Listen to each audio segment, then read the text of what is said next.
আমরা চলে এসেছি ইতালির এমন একটা স্থানে যেখানে তারা মনে করে যে জীবন সঙ্গিনী কাউকে পাওয়ার জন্য তালাবদ্ধ করে রাখার জন্য সেরকম দেখি আমরা। এই যে একটা তালা দেখতেছি আমরা, দেখুন ধারে এই জায়গায় একটা লেখাও আমরা দেখতে পারতাছি A+M, কাছে কাছে নিয়ে দেখাইতে পারো। তো তারা মনে করে এই তালা যতদিন থাকবে তাদের ভালোবাসা তত বেশি অটুট থাকবে।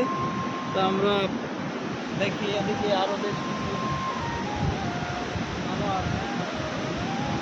এই জায়গায় আমরা দেখতেছি যে তাদের ভালোবাসার টানে একবারে কাছের দিকে নিতে পারো। জুম করতেছি আমি, সমস্যা নেই।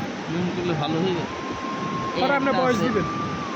এই যে এদিকে দেখতেছি W+A, এই বেশ কিছু তালা ঝুলানো আছে। এটা হচ্ছে তাদের ভালোবাসার স্মৃতি হিসাবে তারা রাখছে, এটাই হলো নিয়ম।